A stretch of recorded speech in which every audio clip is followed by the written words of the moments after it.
Does Monday at the office feel like a storm? Not with Microsoft Copilot. That feeling when Copilot gets everyone up to speed instantly? It's sunny again. When Copilot simplifies complex data so your teams can act, that sun's shining on a beach. And when Copilot uncovers hidden insights, you're on that beach with your people, and you find buried treasure. That's Microsoft Copilot. Learn more at Microsoft.com/AI for all. You're listening to Away with Words, the show about language and how we use it. I'm Grant Barrett. And I'm Martha Barnett. Okay, I'm thinking of an animal. It has a head like a cat, feet like a cat, a tail like a cat. It's a cat. It's not a cat. Oh. It's not a cat. What is it?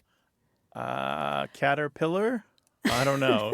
I don't know what. A kitten. Oh, of course.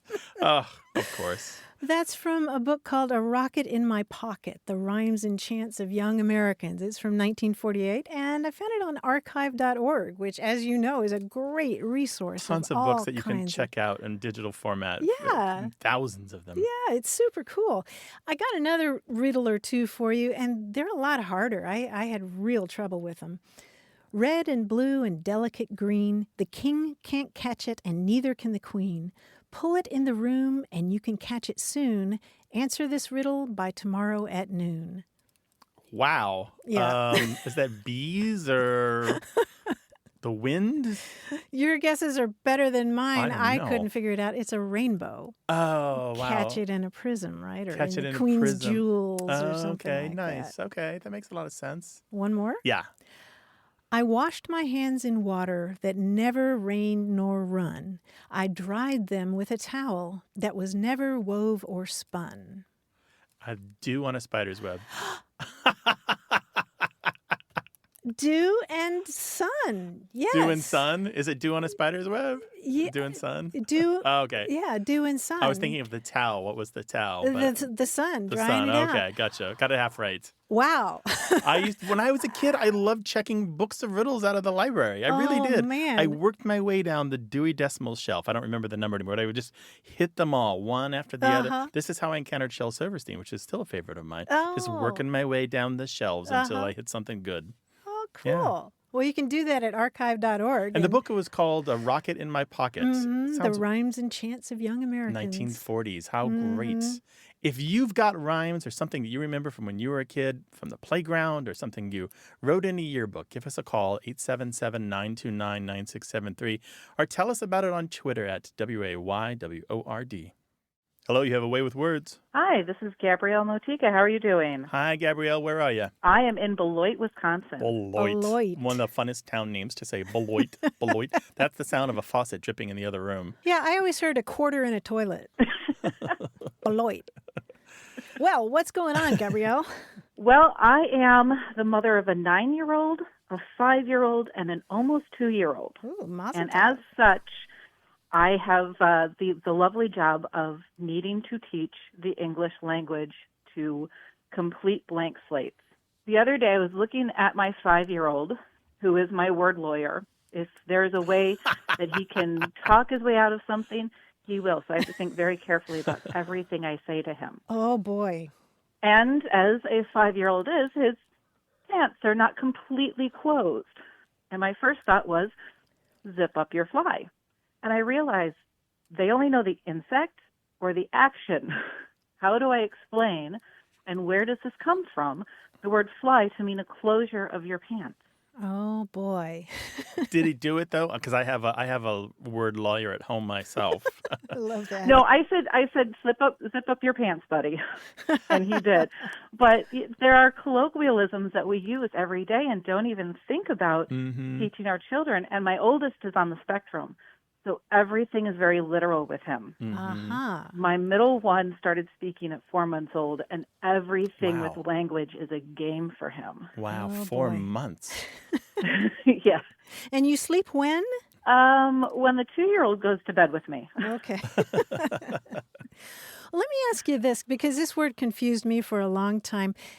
Do you ever go camping? I used to when I was growing up, and I did see that, there's tent flies. That was which my is, question. again, is a little bit of an unusual word. Right, right. But it's the same idea there. On a tent, you have a fly, which is the flap in front, right? Mm-hmm.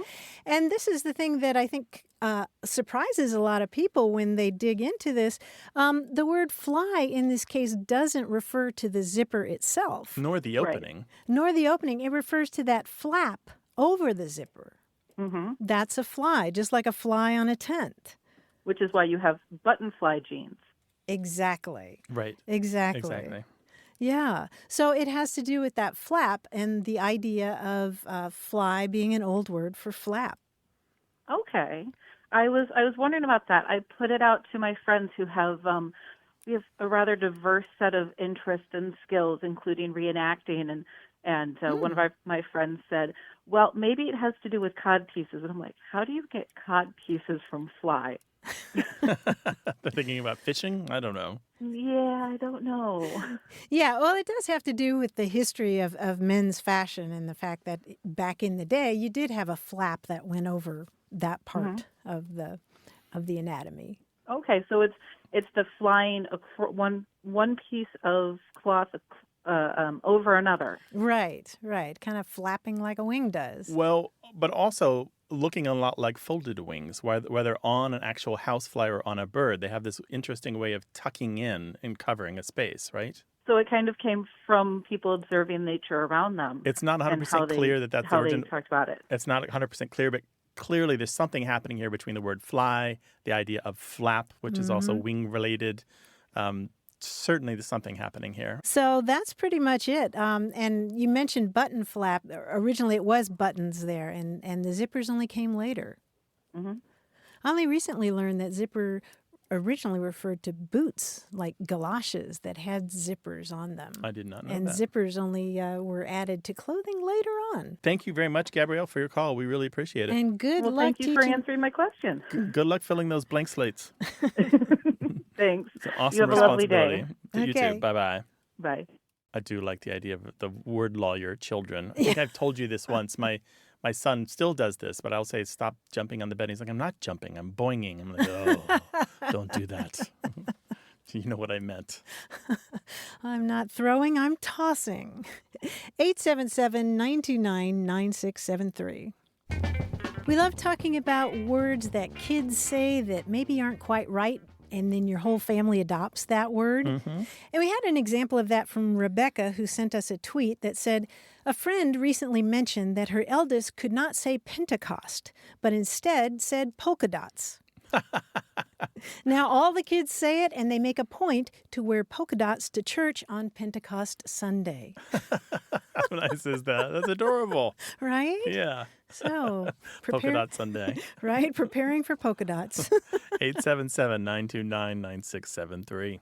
Hello, you have a way with words. Hello. Hi, who's this? This is Eva Zanzow calling from Fairbanks, Alaska. Well, welcome, Eva. What can we do for you? When I was growing up, we would spend the night at our grandmother's house sometimes, and on a hot summer day, she might tell us to go into the back bedroom and raise the window down. And we just thought that was the funniest thing, and would giggle. But I never understood why she said, raise the window down. And I'd think about it as I got older, and I thought, well, I wonder if it has anything to do with the type of window, and that's as far as I got. Okay. So when she said raise the window down, she meant open it to let some air in? Open the window. Okay. And where was grandmother's house? It was in San Jose, California area, but she was from Texas. Okay. Okay, good. And have you heard that anywhere else? You're in Alaska now. I assume you've been some other places. Is this just one person this one time? I only heard my grandmother saying it, but I mentioned it to a friend from Georgia, and I asked, have she ever heard that expression? And she says, oh, yeah.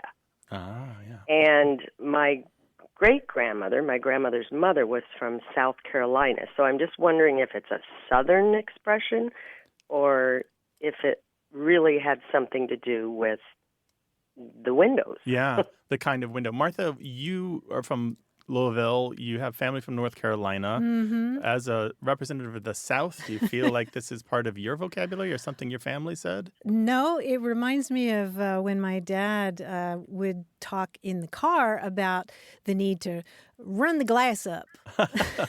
Run the glass up, Run the glass up, which meant roll up the window. But no, raise the window down, I never heard. Yeah, Eva, I see it here and there. I've heard it over the years. It is not that common. It is mostly thought to be Southern, especially by Southerners, but I do find examples of raise the window down or raise it down, meaning to open a window, scattered throughout the country in print over the years.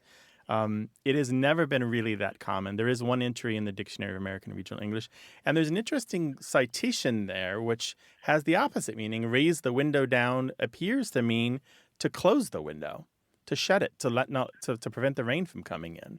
And so I'm wondering what you're wondering. If there was a particular kind of crank window, I was imagining what are those louvered windows called? I forget. There's a fancy name for those. Jalousie windows? Jalousie windows. Sometimes they have the crank on the side where there's a crank action and the window is closing, and the same crank action will either open it up or close it. But again, it's not very much has been done in the dialect studies to find out information about this. Even I don't know very much about it either. That's the extent of it. Yeah, I was wondering if it had to do with, double hung windows where you could open them from the top or the bottom. Oh, nice. I like that that. could be. So there'd be some kind of contradiction about what raise and down meant. Yeah.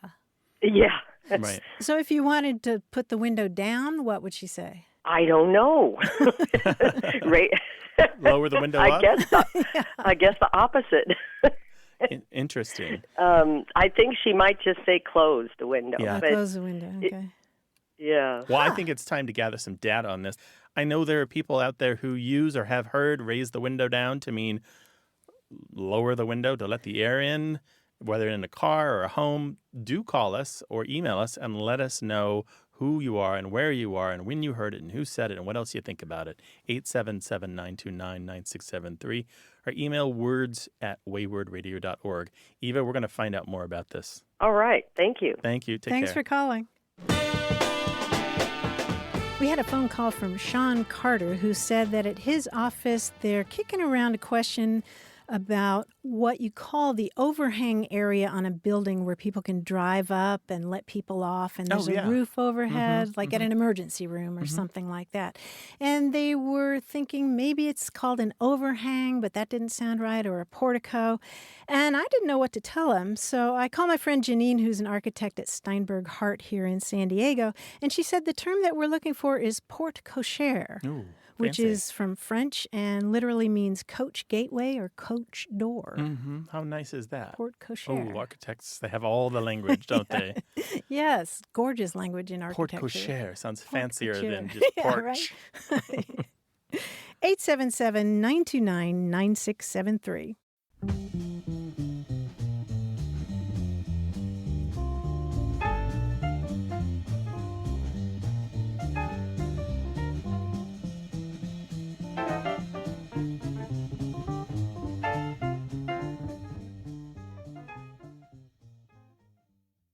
You're listening to Away with Words, the show about language and how we use it. I'm Grant Barrett. And I'm Martha Barnett. And joining us on the line from New York City is our quiz guy, John Chinesky. Hi, John. Hi, Martha. Hi, Grant. What's up, bud? I mentioned before that I have a degree in drama, so I love plays. And I think today's quiz is going to be about plays. It's a good thing that our greatest playwrights have always been good spellers. Otherwise, we might have ended up with the simply awful Tennessee Williams work, The Slag's Menagerie. Okay. Can you imagine? All right, I'll describe a play from this alternate, terrible spelling universe. It will be a mashup of the original play and the misspelling. There'll be one word misspelled in each title. You tell me the misspelled play, all right? For example, in this Shakespeare work, Titania, Oberon, Puck, and all the fairies are packing heat. Now, that would be A Midsummer Night's Armed. Oh, gosh. Okay. Got it? All right, there's plenty of clues in here, too. I'm sure you'll get it. Let's see how you do. Oscar Wilde offers a lighthearted romp in which an idle young gentleman convinces his California friends that he's from New England. I want to see that one. Yeah, that sounds pretty good. Is it The importance of being Eastern? Yes, the importance of being Eastern. Yes, very nice. Thornton Wilder's meta-theatrical play about sleepy Grover's Corners, its residents, and how they do whatever it is they feel like doing. Our want? Our want. Oh, yes. our want. I was thinking, what else could that become? Arthur Lawrence and Stephen Sondheim offer a sort of musical mashup of Romeo and Juliet and Julius Caesar, in which all of the Jets take a shiv to Tony on March 15th. West Side Story becomes... West Ides Story? West Ides Story, yes. All right, and this black comedy play, later made into a Frank Capra film starring Cary Grant, two eccentric ladies work in a traveling circus, and they poison lonely men and hide them in their basement. Arsenic and old Yeah. lace, but... Carnies and old lace. Carnies and Old Lace, yes. Good. Again, that's a play I would go see. That I would go see. William Shakespeare, so good he could even create a rollicking comedy from a nature documentary about the breeding of small mole-like mammals. The Mating of the Shrew? The Mating of the Shrew, yes. NSFW, by the way. Well, not safe for the kids. Don't bring the kids to this one. More Shakespeare. This time he turns a famous set of words from a Game of Thrones around, and the Starks find that it's not as cold as it's supposed to be. So winter is coming turns into... A winter's late. The winter's late, yes, the winter's late. All right, you guys did very, very well. All of these, I retain the rights to these if anybody wants to put these up as a play. So, just so you know. I'd like to see some of these. Sure, me too. All right, and I'll see you guys next week. Thanks, John. Thanks, John. Bye. We've been talking about language, and we'd love to hear from you. So call us 877-929-9673 or send us an email. That address is words@waywardradio.org. Hello, you have a way with words. Hi, my name is Lydia. I'm calling from Madison, Alabama. Hi, Lydia. Welcome to the show. Hello, Lydia. What can we do for you? Well, I had this question about two words. They sounded really similar, but they're spelled a little differently. Oh. It's immigrate with an E and one M, and immigrate with an I and two M's. I could see how these could be confusing. Did you look them up, or you just thought of us and thought you'd go straight to the experts? Yeah, I thought of you guys. Oh, we're so glad you did. Yeah, me too. And the difference between these two words, Lydia, has to do with your point of view. They're two different words, and basically you emigrate when you leave a place. That's with the E at the beginning. Emigrate has to do with leaving, and immigrate has to do with entering a place. So you're traveling in each case, but in one case you're going out of a place, and with the other word, you're coming in to a place. And the way to remember that is the I at the beginning of immigrant has to do with somebody going in, and the E in emigrate has to do with exiting or leaving. Yeah. And there's something kind of permanent about this. It's not just I'm immigrating from the house today to go to work, right? You immigrate from a country when you are going to make a permanent move, or you immigrate to a country when you're going to make a permanent move. Yeah. Yeah. I think so too. And another difference between the two is that immigrate, going in, has two M's, and emigrate just has one when you're going out. So when you get to the place, you get a new M. Okay. Does that make sense? Yeah. Okay, good. If you need further clarification, pop us an email and we'll send you a little note on it, all right? Okay. Do you Okay. listen to our show a lot? Yeah. Great. Well, you've helped a lot of other people understand these words too, Lydia, so we're really glad you called. Thank you. Thank you. All right, bye, Lydia. Take care. Bye. Bye-bye. You know, sometimes kids ask the best questions. Right? And we'd love to hear from more of you. So give us a call, 877-929-9673, or send us your questions in email. That address is words@waywardradio.org.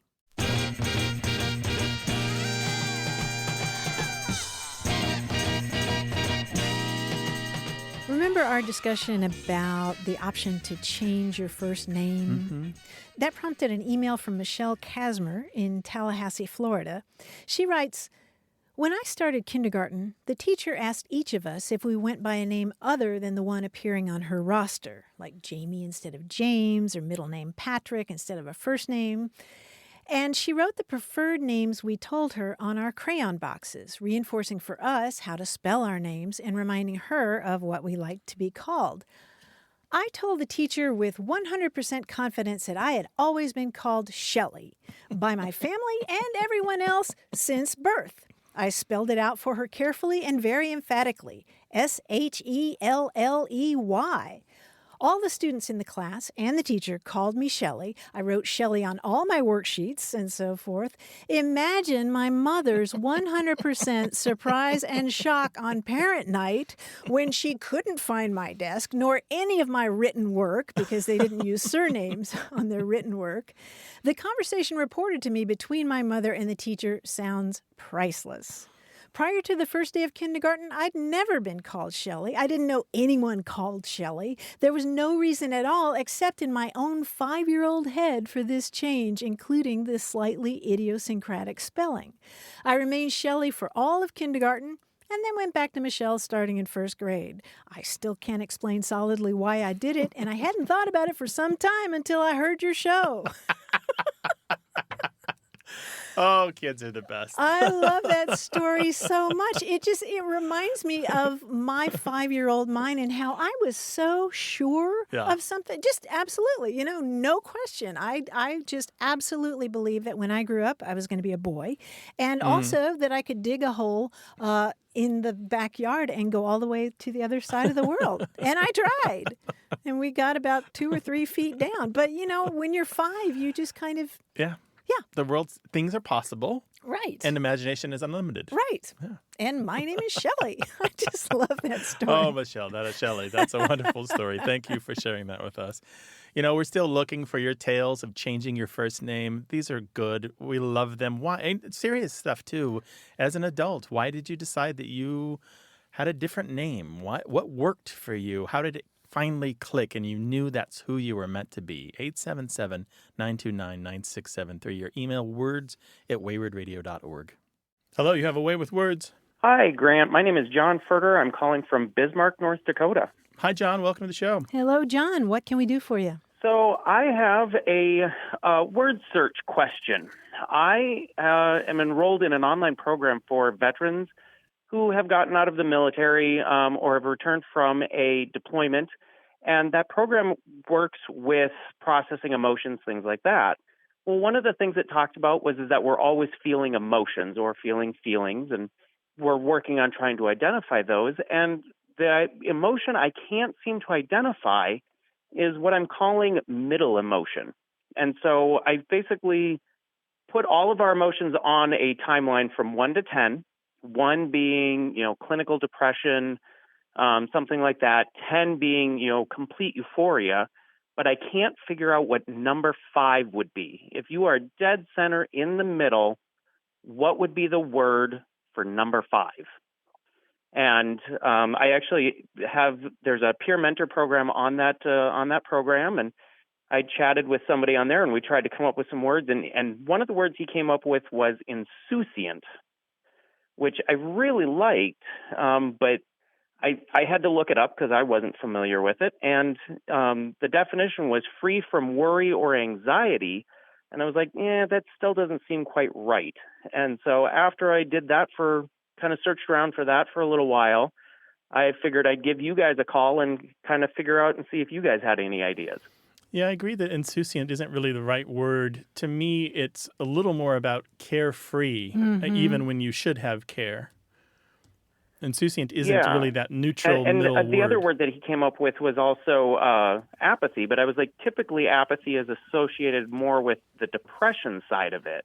And I was like, so that's a little bit more down towards that one side. So it's a tough word to come up with. And you don't want to use a word like normal because everyone's normal is different, right? Correct. Well, what's wrong with neutral? Neutral is actually not a bad word. Not a word I typically would associate with an emotion, but that could work. The other one I was thinking of was the word zen. Z-E-N? Yeah, it was because the way I look at it is it's kind of one of those things where as soon as you identify the emotion or that you're feeling it, you're not feeling it anymore. Yeah. Another one you might try is affectless, although it's a little jargony. Your affect is your demeanor, your emotions, what's happening with your composure. And so affectless means you are neither one thing nor another. You're without affect.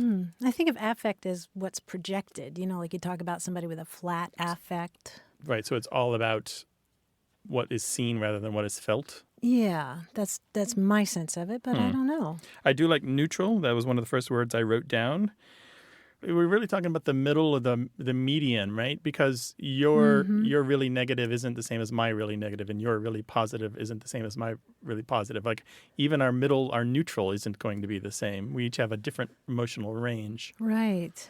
It's your 5. Well, and I don't think that everybody's would be the same, but I think the word for it would be the same. I mean, somebody's sad is not the same as somebody else's sad. Somebody's, happy is not the same as somebody else's happy. But, I mean, each person has a happy, each person has a sad. Right.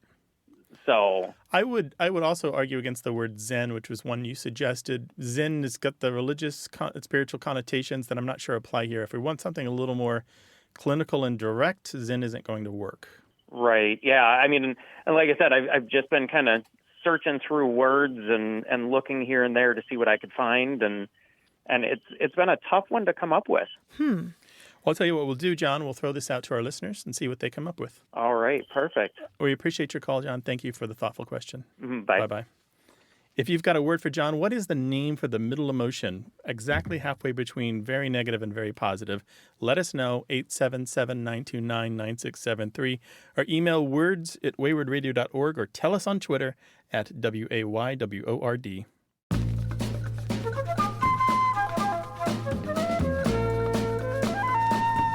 If you see somebody who's trying to make themselves look attractive by messing with their hair, putting on makeup, and sort of straightening up, you might say they're preening. They're trying to look especially good. Or primping, yeah. Yeah, primping or preening. Preening, of course, refers to the action of birds, and arranging their feathers. What I didn't realize until recently is that there's another wonderful word, allopreening. Can you guess Allo, is that A-double-L? Yes, A-double-L-O, preening. I don't know what that would be. That's what birds do to each other. You preen somebody else. And I kind of like that as a metaphor for, you brush the lint off of your sweetie's lapel or something like that. Yeah, make sure the collar's turned the right way and the tie is straight, that sort of thing. Yeah, allopreening. 877-929-9673. Hello, you have a way with words. Hi, this is Julie Shea from Greenwood, Indiana. Hi, Julie. Welcome to the show. Hello, Julie. What's up? For years and years, my mother, she'd see somebody really dressed up, and she'd say, "Look at that. She's dressed better than Miss Astor's pet horse." And I wondered if that was just a Midwestern thing, or if that was something she made up, or if you'd ever heard of it. What are we talking about here? Are we talking about tuxedos and top hats, or fancy gowns and diamonds, tiaras? Are we talking about even further beyond that? No, just really simple. I mean, someone that's just really, dressed really, really nice. Okay. That would be her way of, I think, always saying, oh my gosh, she just looks fabulous. Okay. Okay. So it's not about fancy clothes, it's about good presentation? Yeah, I think so. That's the way I kind of took it as I grew up. I remember when I was a little girl, I remember she said that, and I was like, what? I said, who is this Miss Astor, and why is she putting clothes on her horse? Yeah, why? Martha, why was Mrs. Why Astor would you putting do clothes that? on her horse? What is wrong with Mrs. Astor? Right. Oh, well, her horse was very modest. Well, we all like to dress up our pets a little. Pets in human clothes, that's funny. Yeah. Right? It's cute. Yes. Well, the Astors historically were a very, very, very wealthy family in this country. They were definitely in the 1%. And so if you're talking about Miss Astor's pet horse, then that horse is going to be living in the lap of luxury. And it's not just a horse. I mean, there are lots of different variations of this expression. Miss Astor's pet cow, Miss Astor's pet pony, Miss Astor's plush horse, Miss Astor's billy goat, all reflecting the idea that Mrs. Astor, whoever she was, in this big and very wealthy family in this country, had a ton of money. She was loaded. And so the term Astor's pet horse means an overly dressed up or made up person. And a lot of times you hear it more in the North than any place else. In this country. Mm-hmm. Right. We're talking one of the wealthiest families in the history of this country. As in Waldorf Astoria. Well, yeah, Waldorf Astoria. But, there were a lot of Mrs. Astors, but the one that we're talking about was Caroline Schermerhorn Astor. There's a subway station with the name of Schermerhorn in Brooklyn, which is... but they were incredibly wealthy, and she led what were called the 400. This was the list of the top people in New York City that you wanted to be a part of. This meant that you had arrived, you were invited to all the parties, you married into the right families, da-da-da-da. You got invited to the right clubs. And she was it for a very long time until she died in 1908. She would have these fabulous parties with all this decoration, and including literally dressing up her horse. She actually did that. Wow. Yeah. That is so neat. Yeah, that is so neat. So, and it just carried from state, all over the country then. Yeah. They were people saying that and picking it up. Yeah. I wouldn't call them the Kardashians of their day, but certainly they were the kind of thing that if you were if you were of lesser means, you might read about the Astors with some jealousy or they were on the some front admiration. Headlines. Yeah. Right. People also use the term astropurious, which meant very haughty. Oh my, yeah. So there you go, Julie. Well, thank you so much for having me on and answering my question. Glad to have Thanks for calling. Take care. Bye-bye. Take care. Bye-bye. Bye.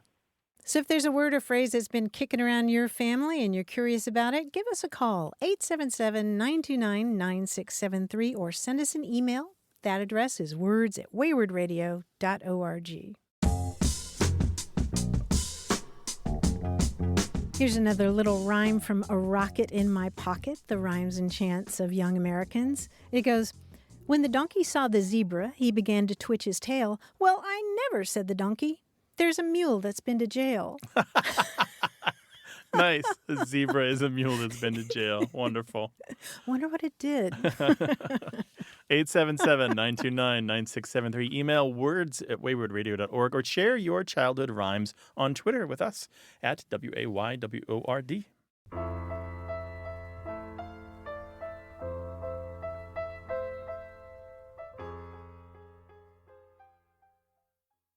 You're listening to Away with Words, the show about language and how we use it. I'm Grant Barrett. And I'm Martha Barnett. I want to talk about an old word that deserves to be revived. But in order to do that, I need to talk about storks. Oh. And specifically white storks in antiquity. They had a really good reputation in a lot of cultures. The Hebrew word for stork is hasidah, which means the kindly one, and it comes from the word chesed, which means loving kindness. So it's a bird that does acts of kindness.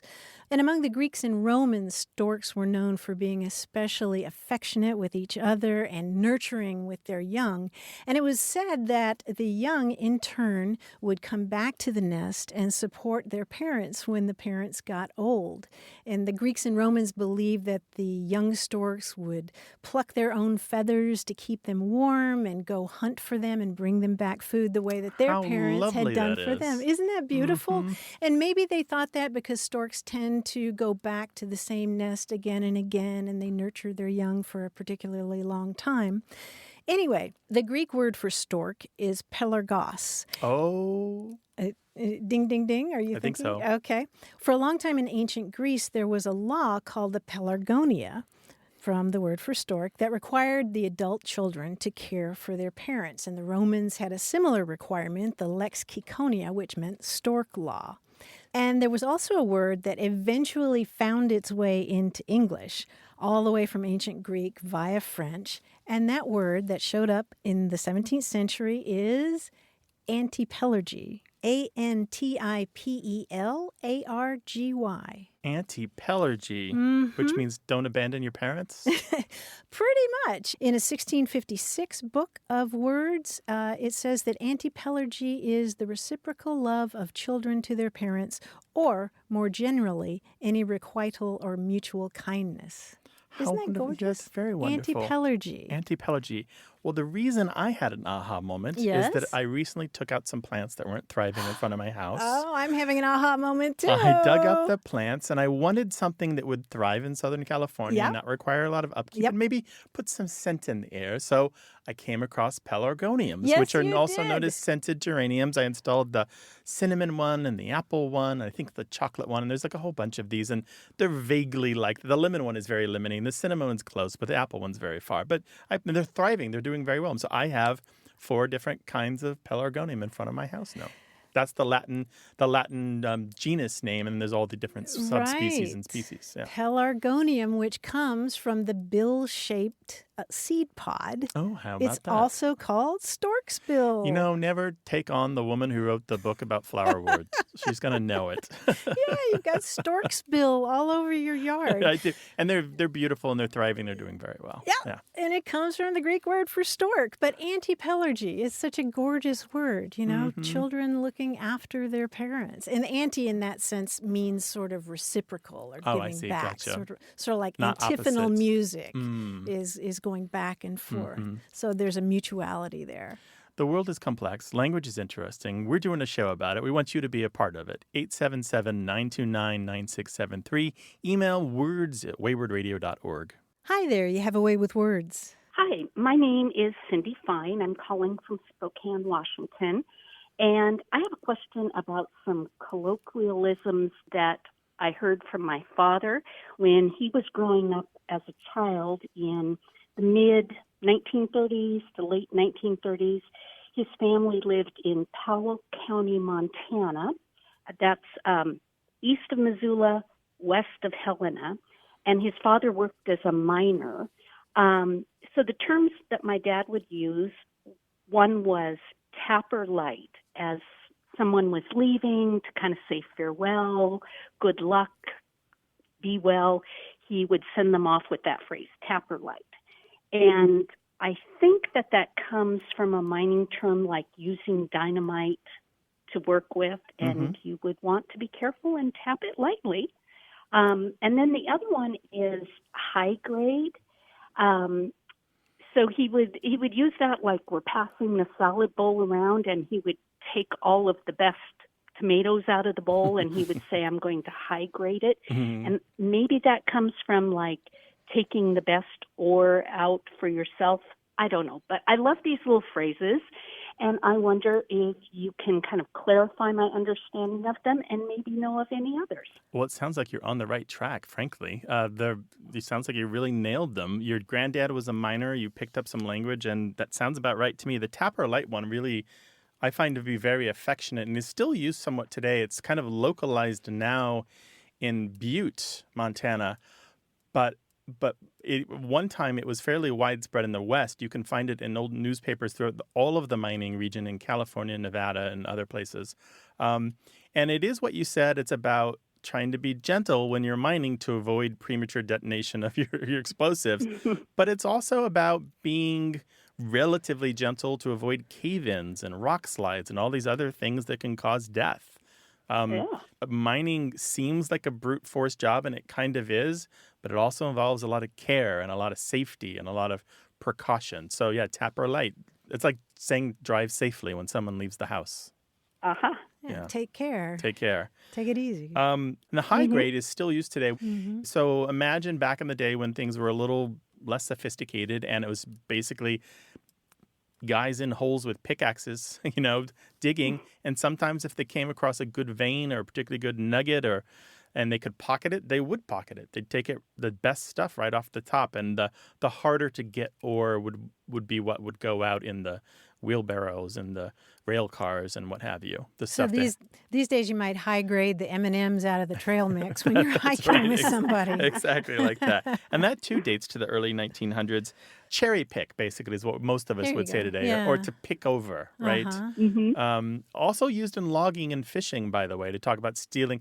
A common trick even now is you sell land for timber, but a devious person will go through and pick out the best trees before selling the land and take them. And that's high grading those trees.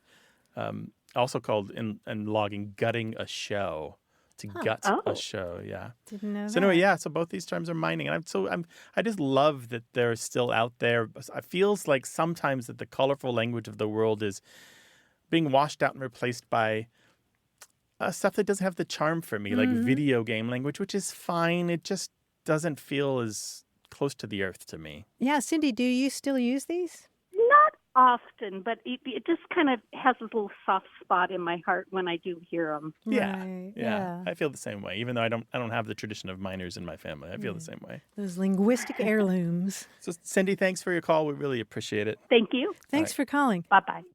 Our show is heard throughout the mining region, even now in Northern California and Nevada and Wyoming and Yellowstone in that area. I'd love to hear more mining language, frankly. I think it's out there. Bring it. 877-929-9673 or email words@waywardradio.org. Hello, you have a way with words. Hello, this is Alex calling from Amarillo, Texas. Welcome, Alex. How can we help you? Yes, I have a question for you. It kind of started out as a little bit of a pet peeve. I noticed people would say forward instead of forward. And as I paid attention to it more and more, I noticed that it was happening on the national stage too, like with elected officials, politicians, reporters, so on and so forth, to the point where I realized that I hear it more than I actually hear forward. So when exactly did this shift kind of happen? I don't know, it just seems really accepted nowadays. So we're talking about the word forward, F-O-R-W-A-R-D, right? Yes, sir. And how do you say it? Do you say forward or forward? I say forward. Forward.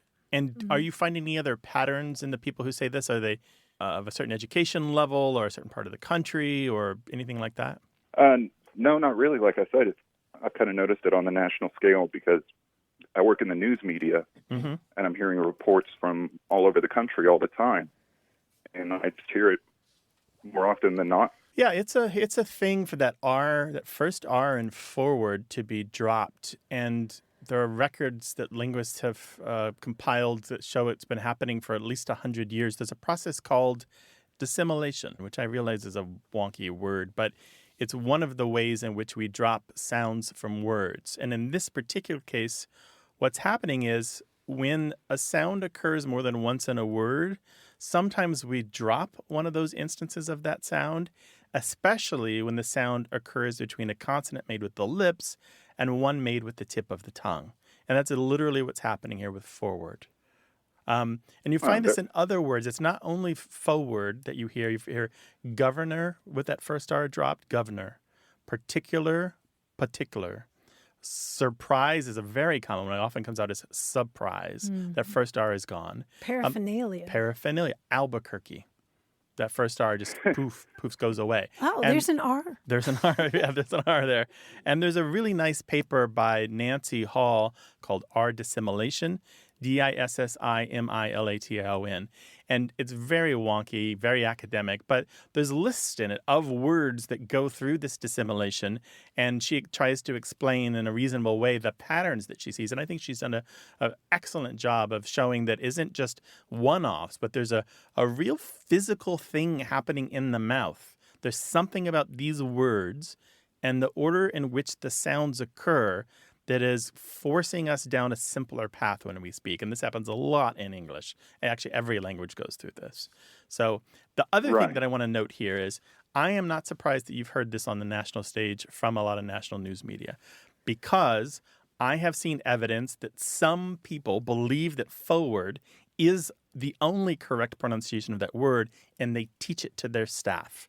And I've heard of this, and I think it's a mistake. But I think they're modeling it on a British pronunciation, first of all. They're modeling on old East Coast white male pronunciations in the late 1890s. And they're also thinking of the word toward, which some people believe should only be pronounced as toward. So they're teaching people to say it that way, which for right or wrong, I think it's incorrect, but lots of people are doing it. And I've got a soup spoon. I can't stop the tide, you know? I have a friend from New York who says there's no R in forward, and if there is, it's optional.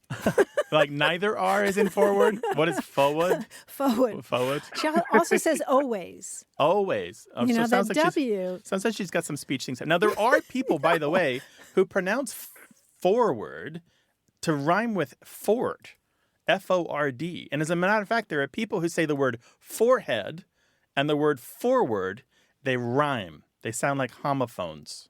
Ford.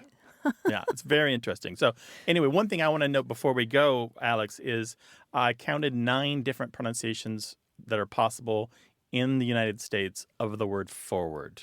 Really? Depending where you are, what your background is, whether or not you have artfulness or rhoticity, that is, you come from a dialect culture where the R is not pronounced in certain circumstances and other things. So it's got a track record for being kind of an ambiguous word. The oldest words have these 2 conflicting characteristics about them. One is the oldest words tend to be very stable, but the thing is, if they had multiple forms back in the day, they may still have multiple stable forms now, and I believe forward is one of those. Well, that's super interesting. Yeah, language is interesting. We should do a show about that. Let's. Anyway, I hope you come away a little reassured, Alex. No, yeah, I do appreciate it, Grant and Martha. All right, call us again sometime with your observations, all right? All right, We look forward to it. Take care. I want to share the name of that paper one more time. Yeah. I think it's going to be too wonky for most of the audience, but the lists are good. The list of words that undergo this dissimilation. It's called Our Dissimilation, Dissimilation, and it's by Nancy Hall, and it's freely available in PDF form. Check it out. And give us a call about your language question, 877-929-9673, or send your emails to words@waywardradio.org. Hi, you have a way with words. Hi, this is Tess Cootie Anders, and I'm calling from San Antonio, Texas. Welcome, Tess. Hi, what Tess. can we do for you? What's up? I grew up with my dad and my grandfather playing this game with us. Kind of a boogeyman game where they would chase us around and say, "Old Sandy Mocus is coming to get ya." And I guess, like most kids, I assumed all granddads and dads played the Sandy Mocus game, and sort of forgot about it as I grew older. And after our father passed away, my sister and I were, reminiscing and talking about it, and it occurred to us that probably no one else knew what a Sandy Mocus was, and when we asked, no one did. And all these years later, we've really wanted to know, was it something unique to our family, or was it something regional from where my parents grew up? And just what was the etymology of a Sandy Mocus? What is it? All right, spell that's that our for question. us. Spell that for us, will you? So, here's my best guess. Santy Mocus, as in S-A-N-T-Y, and we've imagined Mocus to be either M-O-C-U-S or M-O-K-U-S. At least that's how it seemed to be enunciated, as, we were being chased. Sure, yeah. There's a clue in what you said a minute ago, about the boogeyman, and I think this is the answer, Martha, don't you think? I think this is one of the many names for the devil. There are, in English, probably more than 1,000 names for the devil, because it's less important now, but it used to be important that you never named the devil. That you always come up with an indirect reference when you needed to mention the devil. Mentioning him makes him present and involves him in your life. And there are similar sounding terms that aren't quite the same, but I could see how a corruption would get you to Santy Mocus. One of them is tantibogus. Another one is tantrabobus or tantrambobus, something like that. And these are listed in some of the older dictionaries and some of the reference words that kind of specialize in gathering up language from old tales and old stories. I don't know for sure that that's the origin of Old Santy Mocus, but boy, it sure sounds like another name for the devil. I think that makes sense. I mean, both. So my grandfather was a pastor. His father was a pastor. So the idea of, the devil being an important character in our lives would definitely be definitely resonates. Yeah. Any other description of this character, Old Well, Sandy Mokus? only by their actions, maybe. So, and whenever either of them played this game with us, they sort of always raised their hands above their heads and, raised their shoulders in sort of a menacing fashion and sort of lurched about. And it was just I think the implication was that it was a creature. Yeah. Uh-huh. And you would run squealing through the house, right? Yeah. I mean, this says a lot about our family, possibly. I don't know, but it was a lot of fun, and that resonates. I feel like that could be it. Mm-hmm. Well, if anybody else grew up with Old Sandy Mokus, we're going to hear about it. I hope so. I hope you do, and I really, really appreciate the insight. Thank you so much for your call. Absolutely. You all have a great day. You too. Take care. Thanks, Tess. Okay. Bye-bye. Bye-bye. Well, if you ever heard of Old Sandy Mokus, we'd love to hear about it from you. So give us a call, 877-929-9673, or tell us about the other boogeyman in your life. Send those emails to words@waywardradio.org. Thanks to senior producer Stephanie Levine, director Colin Tedeschi, editor Tim Felton, and production assistant Tamar Wittenberg. You can send us a message, subscribe to the podcast, get the newsletter, or catch up on hundreds of past episodes at waywardradio.org. Our toll-free line is always open in the U.S. and Canada, 877-929-9673. Or send us your thoughts to words@waywardradio.org. A Way with Words is an independent production of Wayward Inc., a nonprofit supported by listeners and organizations who are changing the way the world talks about language. We're coming to you from the Recording Arts Center at Studio West in San Diego, California. Thanks for listening. I'm Grant Barrett. And I'm Martha Barnett. Until next time, goodbye. Bye.